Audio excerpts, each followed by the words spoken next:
इससे पहले वाले वीडियो में हम पंछी उन्मुक्त गगन कविता के भावार्थ समझे, कठिन शब्दार्थ किए और सारांश किए। आज हम उसके प्रश्न उत्तर करेंगे।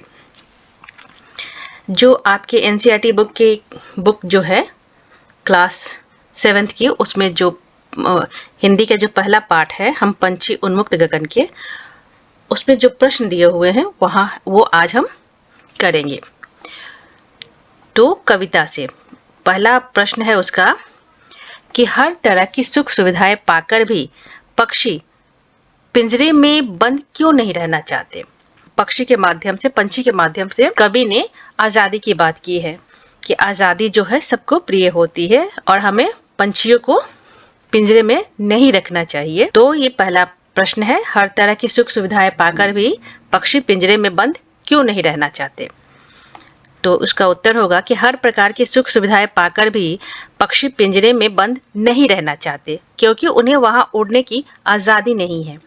वे तो खुले आसमान में ऊंची उड़ान भरना, नदी झरनों का बहता जल पीना, कड़वी निबोड़ियां खाना, पेड़ की ऊंची डाली पर झूलना कूदना, अपनी पसंद के अनुसार अलग अलग ऋतुओं में फलों के दाने चुगना और क्षितिज मिलन करना ही पसंद है।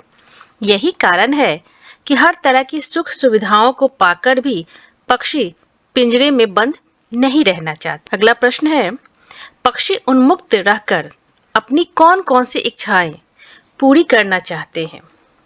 तो उसका उत्तर होगा कि पक्षी उन्मुक्त रहकर अपनी इन इच्छाओं को पूरा करना चाहते हैं जो हमने कविता में पढ़ी है।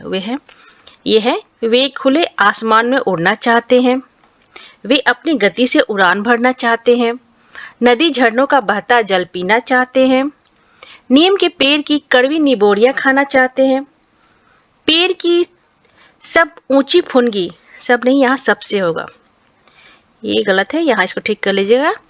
पेड़ की सबसे ऊंची फुनगी पर झूलना चाहते हैं। वे आसमान में ऊंची उड़ान भरकर अनार के दानों रूपी तारों को चुगना चाहते हैं, क्षितिज मिलन करना चाहते हैं। हमारा अगला प्रश्न है प्रश्न 3, भाव स्पष्ट कीजिए।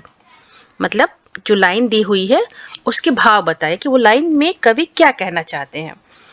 तो ये लाइन है, या तो क्षितिज मिल बन जाता या तंती सांसों की डोरी। तो इसका होगा आपका भावार्थ जिसे कहते हैं कि इस पंक्ति में कवि पक्षी के माध्यम से कहना चाहते हैं कि यदि अगर मैं स्वतंत्र होता तो क्षितिज तक पहुंचने की कोशिश करता।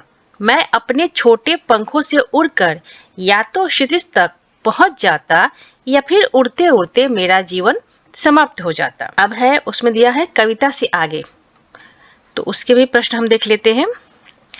जैसे दिया है, कई लोग पक्षी पालते हैं, तो उसमें प्रश्न किया है कि क पक्षियों को पालना उचित है अथवा नहीं, अपने विचार लिखिए।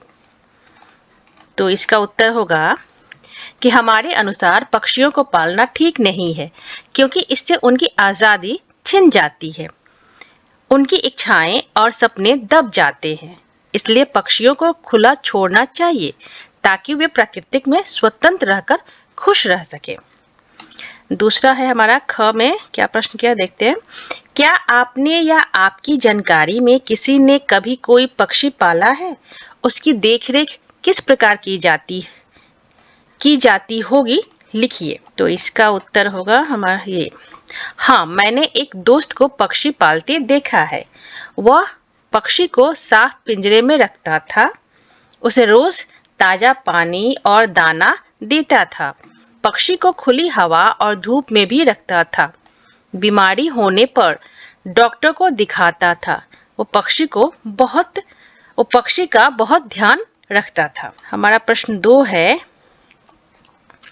पक्षियों को पिंजरे में बंद करने से केवल उनकी आजादी का हनन ही नहीं होता, अपितु पर्यावरण भी प्रभावित होता है।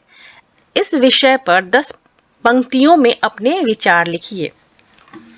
पंछियों को पिंजरे में नहीं रखना चाहिए, उससे पर्यावरण भी प्रभावित होता है, कैसे बताइए। तो देखते हैं इसका उत्तर। पक्षियों को पिंजरे में बंद करना उनकी आजादी छीनना है, क्योंकि उनका स्वभाव उड़ना है। अगर हम उन्हें पिंजरे में बंद कर दें तो वे पराधीन हो जाते हैं। पराधीन मतलब होता है किसी दूसरे के अधीन, उनकी स्वतंत्रता खत्म हो जाती है। इससे उनकी स्वतंत्रता खत्म होती है और पर्यावरण भी प्रभावित होता है। पक्षी पर्यावरण संतुलन बनाए रखते हैं और आहार श्रृंखला को नियंत्रित करते हैं। घास को टिड्डे खाते हैं, टिड्डों को पक्षी खाते हैं। अगर पक्षी ना हो तो टिड्डे बढ़ जाएंगे और फसलें नष्ट कर देंगे। अगर टिड्डे ना हो तो घास बहुत बढ़ जाएगी, जिससे इंसानों को परेशानी होगी। इसका मतलब ये है, आप ये जो हमारा आहार श्रृंखला है इसको हम इस पिक्चर से समझेंगे। बोले कि आहार श्रृंखला को नियंत्रित करते हैं पक्षी। तो कैसे? ये घास जो है, ये टिड्डे हैं, इस घास को खाते हैं। अगर ये ना रहे तो ये घास बढ़ती चली जाएगी, जिससे हमारे फसलें, ये घास जो है हमारी फसलों को नुकसान पहुंचाएगी। अगर पक्षी नहीं रहे तो टिड्डों की संख्या बढ़ती चली जाएगी और ये भी हमारे फसलों को नुकसान पहुंचाएंगे। तो जब ये आजाद होते हैं तो ये टिड्डे घास को खाते हैं और पक्षी जो है टिड्डों को खाते हैं। तो इस तरह जो है इन लोगों का हमारी आहार श्रृंखला जो है वो नियंत्रित रहती है। अगर पक्षी ना हो तो टिड्डे बढ़ जाएंगे और फसलें नष्ट कर देंगे। अगर टिड्डे ना हो तो घास बहुत बढ़ जाएगी, जिससे इंसानों को परेशानी होगी। इसलिए हमें पक्षी को पिंजरे में नहीं रखना चाहिए। अब अनुमान और कल्पना, इसके प्रश्न देख लेते हैं। प्रश्न 1 ये क्या है? क्या आपको लगता है कि मानव की वर्तमान जीवन शैली और शहरीकरण से जुड़ी योजनाएं पक्षियों के लिए घातक है? पक्षियों से रहित वातावरण में अनेक समस्याएं उत्पन्न हो सकती हैं। इन समस्याओं से बचने के लिए हमें क्या करना चाहिए? तो हाँ, शहरीकरण और प्रदूषण से पक्षियों का जीवन कठिन हो गया है। यदि पक्षी नहीं रहेंगे तो पर्यावरण संतुलन बिगड़ जाएगा। इन समस्याओं से बचने के लिए हमें अधिक पेड़ लगाने चाहिए, बाग बगीचे बनाने चाहिए और प्रदूषण कम करना चाहिए। पक्षियों के लिए पानी और भोजन की व्यवस्था करनी चाहिए ताकि उनका जीवन सुरक्षित रहे और पर्यावरण संतुलित बना रहे।